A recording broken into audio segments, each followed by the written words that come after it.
All right, guys, today we're going to start taking a look at the Great Depression. And just to kind of give a little preview here, the Great Depression is split into two parts. Obviously, here we're going to start off with the causes of the Great Depression, and then the second part is going to be, basically how the government was trying to overcome the Great Depression. And before I get started here, let me just mention this real quick. When you see the word depression, I know in today's world we think depression is like when somebody's dealing with mental health issues and they're down, and there's a certain psychological diagnosis known as a state of depression. That's not what this is referring to, although it was probably the most difficult time period in American history, as for reasons that we're going to talk about. This is not referring to like people that were down during this era, although they probably were. There's actually two meanings to the word. The depression that this is referring to when it says Great Depression is an economic depression. And, as I'm going to talk about here in a second, the economy, when we talk about the economy, we're talking about money, money being spent and made, basically everything that deals with money is the economy. So when the economy goes through ups and downs, and the lowest point that an economy can get into is a depression, that's an economic depression. And that's when the economy is basically just trash, it's like in the dumpster. And that's kind of what this is all about. So we'll be talking about it here, but I wanted to clarify what that name actually means. And so, obviously in our last unit, we talked about the Roaring 20s, and this is just a quick review. So during the 1920s, the Roaring 20s, the new concept of credit had emerged. People were buying automobiles, appliances, clothes, all the things we talked about. Also, people were having a good time. They were dancing. The flappers were sort of a new role for women, and prohibition played a large role in the 1920s, as we had talked about. And so basically, I think I talked about this in the last unit, this whole idea of this crazy time period known as the Roaring 20s emerged out of the fallout from World War One. So after World War One, people had a new perspective on life that I'd mentioned before, which means like they realized that you might not live forever, because during the war, a lot of young people died, whereas usually, it's old people that die because of old age and health issues related to that. But during the war, it was a lot of young people that died in the conflict. And so therefore, everybody kind of realized like, wow, you never know what's going to happen, right? So that was kind of what the Roaring 20s was all about, and why it was sort of so wild and sort of, rambunctious and chaotic. And so, back to this credit system, why was this bad? People didn't really have the money they were spending. That's why credit's not always good. Even still today, a lot of people use credit cards, right? And so, it's not good because you don't have a solid currency backing up your economy. It's all, being done on credit. So like it says here, World War One, the U.S. was a major credit loaner to other nations in need, especially European nations, our allies. Many of these nations could not pay us back after the war because wars are tremendously expensive. They were in a lot of debt. They couldn't pay that money back to us. And so, as you guys probably learned about or should have learned about in US 1, the United States came out of World War I, much better off than its European allies, because number one, the war wasn't fought in our country, so we weren't really damaged too much. And then also we came in late, which means we lost the fewest number of troops and didn't spend as much money. And so, like I mentioned, as opposed to our European counterparts, we were doing pretty good after that. So this brings us to the stock market. People bought stocks on margin during the 1920s, as we had talked about. Again, I don't want to get too much into the economy here in the stock market, how it works. It's pretty complicated. People go to college to get this degree, and become financial traders and things like that. But I'll give you the basics, and it's not real hard to understand. Just to give you a quick summary of what a stock would be. A stock would be like essentially, let's say Walmart has stocks, it's open to the public. People can buy stocks in Walmart, meaning like they can buy partial ownership in Walmart, and that's what the stock market's all about. So in order for Walmart to grow, it had to go public so that it could get people to put money into it so they could grow the business and build more stores and stuff like that. And so that's a stock. When you buy like a stock or a share in Walmart, that means you have partial ownership. So if Walmart does really well, that means you're going to make money off of your investment. And if Walmart does poorly, you're going to lose money. And that's kind of what the stock market's all about. That's why it's kind of risky, because you never know, which companies are going to thrive and which ones are going to struggle. And so obviously you have Amazon and Apple and those big companies, if you have stock in those companies, they're doing well. But things can always take a turn for the worse. But in this case, people were buying stocks on margin. And margin was basically just credit. It was another word for credit. So they're buying stocks on credit. So if a stock is worth $100, you can only pay $10 now, and you buy the rest of it with $90 worth of credit or buy it on margin. Problem with that is when the stocks fell, now the person has less than $100 and they can't pay it back because they didn't even have it to begin with. So buying on margin, like it says, you buy $50,000 worth of stock in a company, but you only have 10. You borrow the remaining $40,000 from a bank. So you need to put up collateral in order to borrow the $40,000, and you put up other stocks as collateral. So people are using stocks to buy other stocks. And, this essentially creates a house of cards situation. That's what I always kind of refer to this as, because, if you've ever built a house of cards, you know that it's very unstable.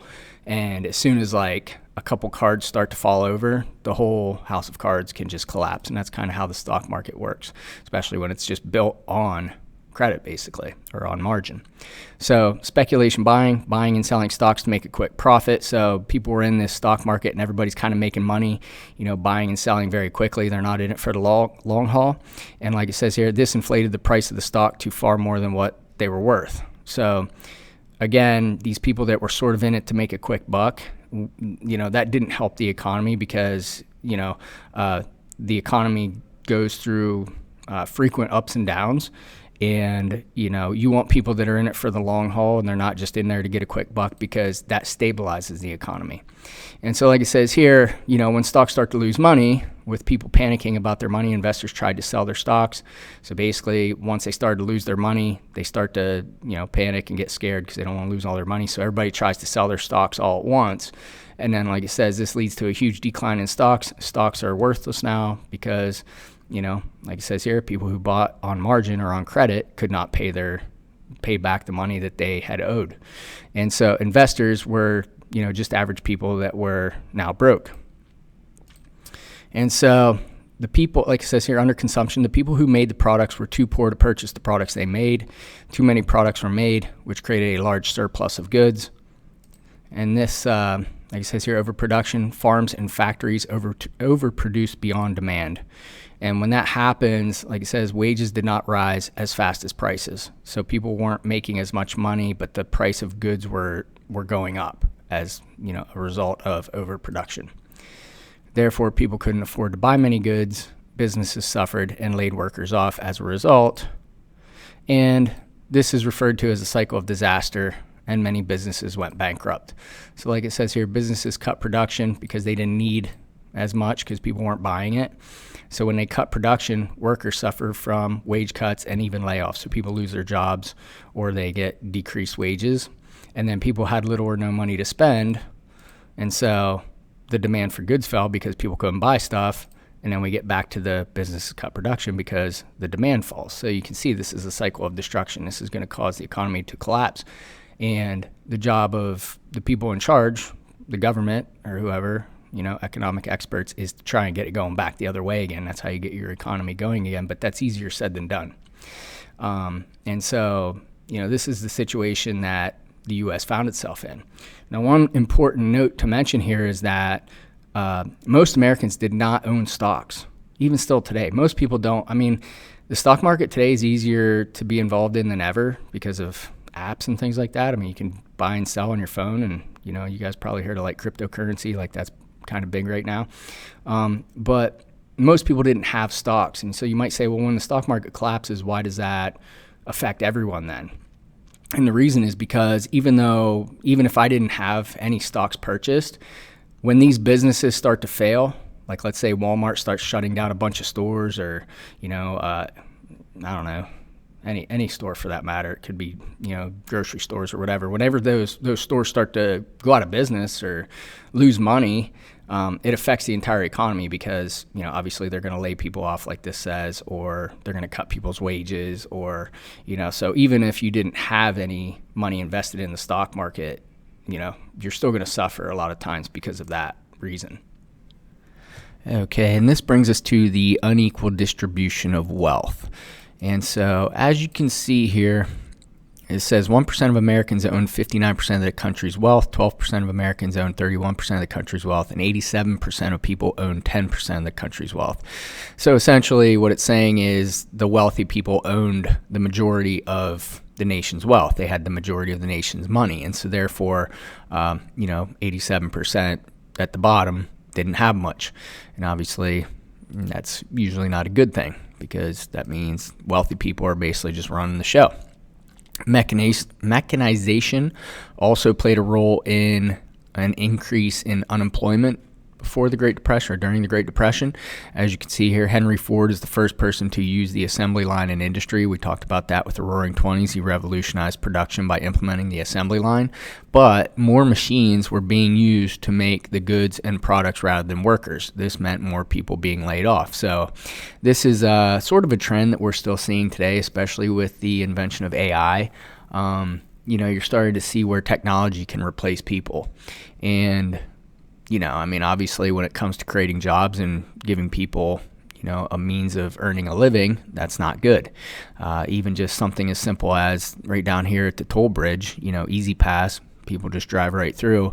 But, there's still a couple booths where there's a worker, but that used to be all workers. And that was actually seen as a pretty good job, because you have a pretty good pay there and also good, government benefits and things of that nature. So, that's just an example of a modern day version, but this has been going on for a long time. So again, people are losing their jobs as a result of what was called mechanization at the time. So this brings us to President Hoover. President Hoover was the president at the start of the Depression. He believed in something called rugged individualism, and that was that he believed that it was the duty of charities and churches to help the poor, not the government. Now, here we are 100 years later, and it seems to have become a common way of thinking that if people fall on hard times, it's the role of the government to step in and help them out. But that wasn't always the case, especially, at this point in time. People did not view the government as the rescuer, if you will, in these situations. It wasn't the role of the government to come in and save people when they lost their jobs or didn't have any money, so on and so forth. And that was sort of the philosophy of this guy, President Hoover. It was called rugged individualism, meaning, as an individual, you got to get tough and figure it out, find a way, make it happen, make it work. And if people did need help, like it says here, that was the job of charities and churches, not the government, right? So that's what their job is to help the poor and the needy, and, have soup kitchens and things of that nature. And, a lot of historians will say Hoover was like the worst president in history because of that stance. He didn't really do enough to help people at the beginning of the Depression. But one thing you have to remember is, the reason that he had developed that way of thinking was that he was actually an orphan. So he was kind of given a rough start to life, but eventually he would become a self-made millionaire. So he basically was saying, listen, I was able to do it. There's no excuse why you can't do it. And so therefore, going back to, if you guys remember what I talked about in the previous unit, Republicans tend to believe that the government should stay out of business and stay out of the economy. It's not the role of the government to run an economy. And so therefore he was saying, we're not going to get involved in this situation, basically, as the government. So this brings us to what was known as Black Thursday, October 24th, 1929. A large number of investors began to sell their stocks, and a record number of 12.9 million shares were traded during this on this one day, and this caused prices to plunge. As I mentioned a minute ago about this cycle of disaster, where and how the stock market works basically is that a lot of these stocks were purchased on credit, also called margin, and because of that, when people started to sell in large numbers, there really wasn't anything solid to back up the stock market, and then it collapsed, like I mentioned a minute ago about the House of Cards. So, and then on Friday, October 25th, 1929, heads of the major banks met to find a solution, because they realized, we need to try and stop this whole thing from falling apart. So they bought a large amount of stocks, hoping to stop the downfall, kind of trying to stop the dam from breaking, right?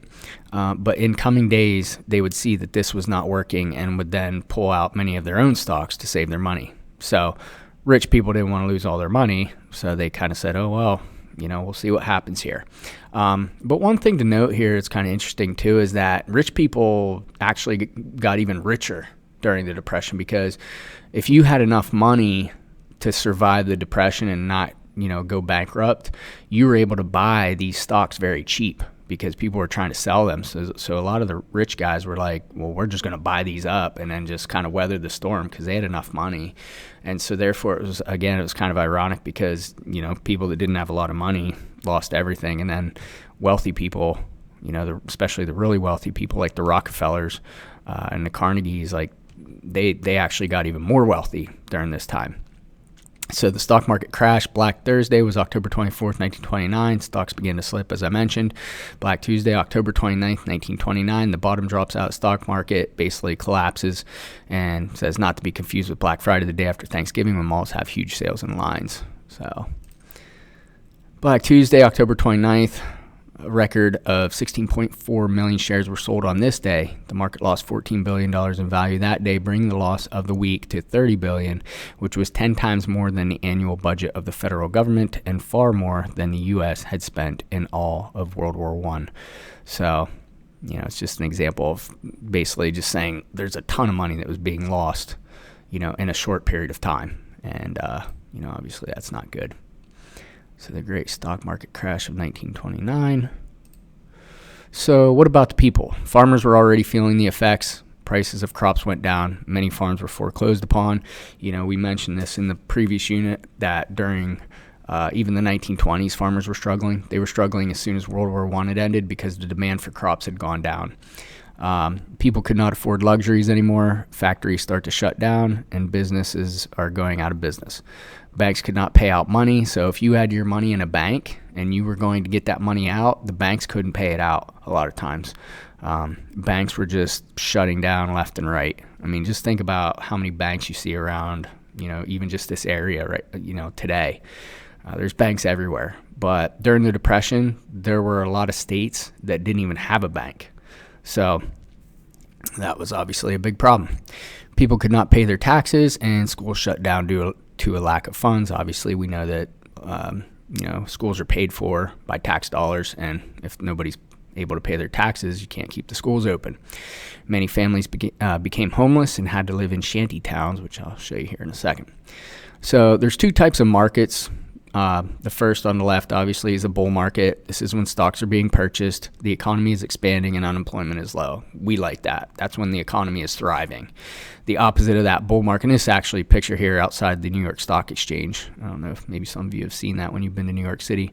But the opposite of that is a bear market. This is when stocks are being sold, the economy goes into a recession, and unemployment is high. Obviously, that's not what we want. So again, two types of people who are buying stocks. You have an investor who's in it for the long haul. This is their profession. They buy mutual funds and bonds, and this stabilizes the market because they're not buying and selling like crazy, trying to make a quick buck. The speculator, as we had talked about a minute ago, buy and sell stocks quickly, known as day traders. They deal with stocks, penny stocks, and real estate, and this makes the market unstable because, again, as soon as things start to kind of slip a little bit, oftentimes the speculator would start to panic and try and get rid of their stocks. And, when that happens on a large scale, that's not good for the economy. So during the early 1900s, Republicans believed in laissez-faire, which literally means hands off. And I think I mentioned this in the previous unit on the 1920s, but, again, Republicans tend to believe that the government should not be involved in the stock market, and that's why it's called hands off. Laissez-faire is a French words meaning hands off. So that's kind of what the Republicans tend to think. That's why Hoover didn't really do a whole lot.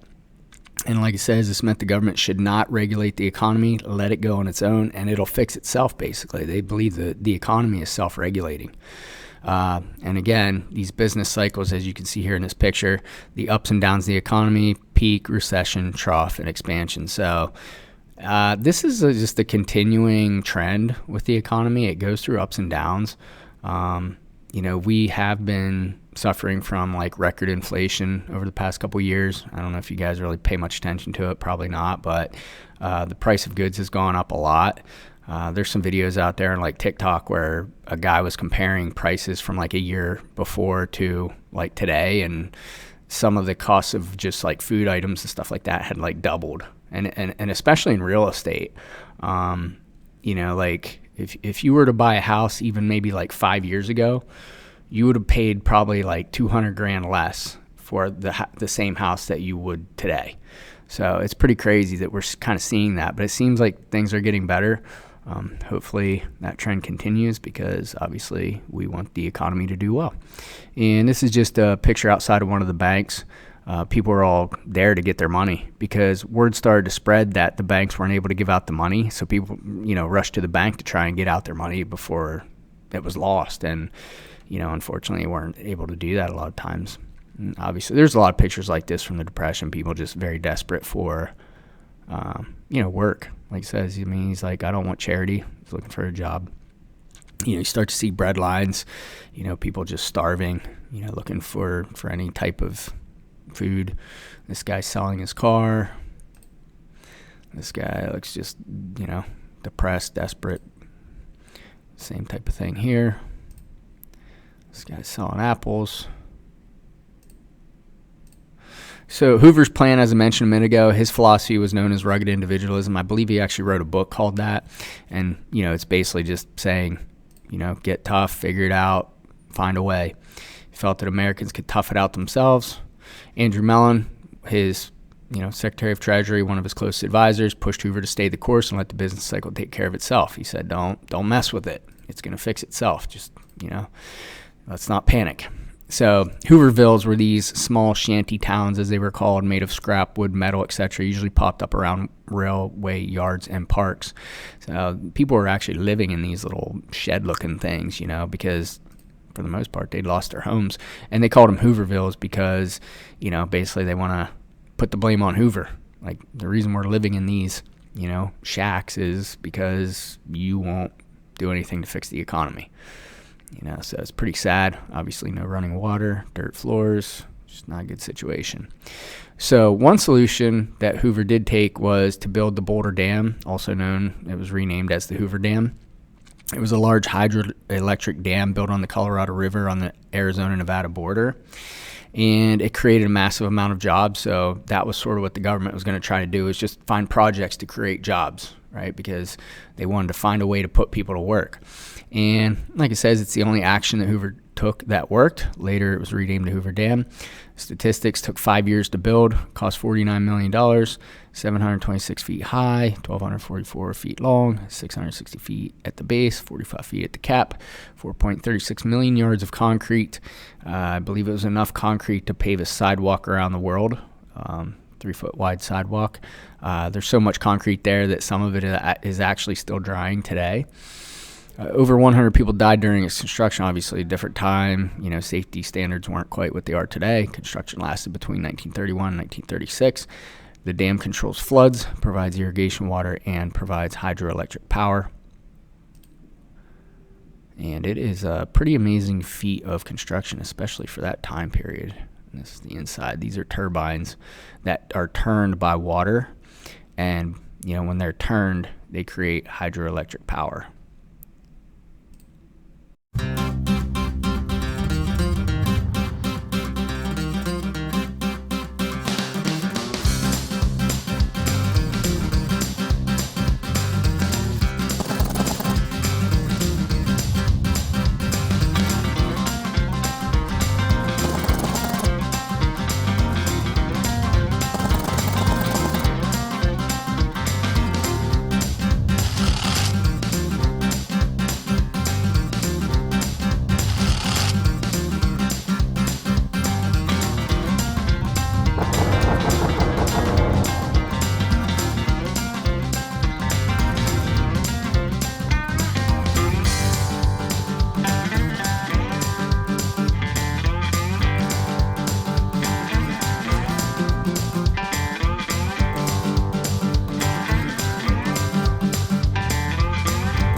So this brings us to the Reconstruction Finance Corporation. This was designed to give loans to large businesses, specifically railroads, banks, and other large businesses, other large industries. They're trying to give these industries money so that they can, again, create jobs and put people to work. They hope this would keep these businesses open so that everything didn't just have to close. And they also hope this would lead to economic expansion, right? Again, they're trying to create, jobs and build things and just find ways to put people to work. This did not work. Most businesses used the money to pay off debt, so it wasn't a very effective solution. This brings us to the bonus army. There were a group of World War I veterans who were lobbying in Washington, D.C. for the passage of an early bonus package from the federal government, which would give World War I veterans their bonuses earlier. So essentially, the government had promised these World War I veterans a bonus, but, it wasn't supposed to come until later. But these guys wanted the money now because, they needed it. But the government didn't have the money to really pay them. And so they, a bunch of these veterans went down to D.C. and protested. And they set up camp here. Like it says here, set up shanty towns on the Washington Mall out in front of the Capitol building. When the bill didn't pass, the veterans refused to leave. Hoover then sends in the army to push the protesters out. Several World War I veterans were killed. And this army that was sent to take out the protesters was led by Douglas MacArthur, who will become a big figure in World War II. So, but a lot of people were really outraged over the way that the government treated its veterans, because they were like beating these guys up and, basically forcing them off the land and not giving them their money. They set fire to their camp. And so this would bring us to the election of 1932. You have Herbert Hoover, the Republican, versus Franklin D. Roosevelt, the Democrat. Again, Hoover believed in rugged individualism, felt that charity should intervene to help out the needy. The economy was getting worse by the day, and many blamed Hoover. Obviously, the president gets blamed when things are going well and when things are going poorly. Roosevelt had a plan called the New Deal, which we're going to talk about more in depth in a minute. It involved massive government intervention. So instead of the government staying out of the business of the economy, he's saying the government's really going to get involved in fixing this economic situation. He ran an upbeat, optimistic campaign. So again, it's a lot of, we're going to fix it. Don't worry. We're coming to the rescue. He wins by a landslide because people were angry at Hoover because they felt like he wasn't doing enough. All right, and so something I want to mention here briefly, and we may take a closer look at this, but a tragic event that coincided with the tragic event of the Great Depression was something called the Dust Bowl. And if you take a look at this map right here, you can see this affected mostly the Midwest, but there were severe droughts and storms throughout the 1930s and early 40s that really took a toll on the people living in that part of the country, the farmers. And so I'll just show you a few pictures here. And like I said, we may take a closer look at this a little bit later, but just, people basically, these farmers, they had like literally no water. There was a drought. Water was very scarce. The crops all died. And you can see these kids are just filthy. And then these huge dust storms also emerge as a part of that drought. And I won't get into the science behind this, but I think I do have a documentary. If we watch that, it kind of explains how this occurred. But essentially, the topsoil, dried out and started to turn into these big dust storms that would just blow all over the state, and became known as the Black Blizzard. But like I said, this sort of was taking place at the same time as the Great Depression. So this brings us to FDR to the rescue. So after FDR gets elected president, one of the first things he does, like it says here, is he forms an advisory group to battle the Depression called the Brain Trust. So it was a group of really smart people, and they came up with a plan called the New Deal. So the New Deal is the plan. The Brain Trust was the group. And it called for 15 measures that would broaden the executive or presidential powers to wage war on the emergency that was the Great Depression. And so one of the things they did was they established a bank holiday on March 6, 1933. The federal government closed all national banks designed to stop massive withdrawals. So since, the banks were in such disarray and in such bad shape, they just shut them all down for a period of time so that they could kind of hit the reset button. And then on March 9th, 1933, Congress passes the Emergency Banking Act, which authorized the federal government to examine all banks and only allow those who were financially sound to reopen. FDR hoped that this would reinstate the nation's confidence in the banking system. So obviously a lot of people lost their life savings in the collapse of the economy when banks were going out of business and things like that. So this was designed to reinstate people's confidence in the banking system and get people to start putting their money back into the banks, so that the banking system could, basically start up again. FDR's Fireside Chats. So on Sunday evening, March 12th, FDR would have his first radio broadcast entitled Fireside Chats. 60 million anxious Americans tuned in, and FDR assured Americans that it is safer to keep your money in a reopened bank than under your mattress. So again, keep in mind, this is during the radio era. TV has not yet been invented. And so most people are getting their information through the radio, also newspapers. But I think that it was very reassuring to hear the president himself speaking and almost like directly speaking to the people to ensure that, things were getting fixed. And as you can see in this picture, you see the microphones here. He's speaking into the radio. And I think I mentioned this before, but if I haven't, I'll mention it again. FDR was confined to a wheelchair. He had contracted polio when he was younger, and he lost the use of his legs. And so they tried to keep this hidden from the American public. This is before people had phones with cameras and, 24-hour news cycles and things like that. So it was easier to do that back in the day. I guess they were afraid that it would, imply weakness, to see the president confined to a wheelchair. But, this candid photo here would have never been shown back then, but we see these today, and you can see FDR with his daughter and his family dog, Fala. There's a funny story about the dog. But when it comes to banking, Congress passed the Glass-Steagall Act, which created the FDIC, which stands for Federal Depositors Insurance Corporation. This insured depositors' accounts up to $5,000 in case of a bank failure, and it now insures up to $100,000. So essentially what it means is, before when the banks closed, they took the money with them. But now under the FDIC, if a bank goes out of business or closes, that money that was in the bank will be insured by the government, and the government would still pay that money out to, the owner, so that people just have confidence in the banking system again. And, if you ever listen to the radio, I don't know if you guys ever pay attention, but some of the radio commercials, they'll say at the end, if it's for a bank, it'll say member FDIC. And if you've ever gone into a bank, a lot of times, probably all the time, you're going to see a plaque on the counter somewhere that will say member FDIC, for that reason, saying that this bank is insured by the government. So with the stock market, Congress created the SEC, Securities Exchange Commission, and it banned insider trading and regulated buying on margin. So basically buying on margin is done away with, since that wasn't good. And the SEC is still around today as well. So they're basically like the police force of the economy. They want to make sure, no one's cheating or doing anything unethical that would give them some sort of advantage to make money. The Homeowners Loan Corporation, April 1933, FDR urged Congress to create the HOLC.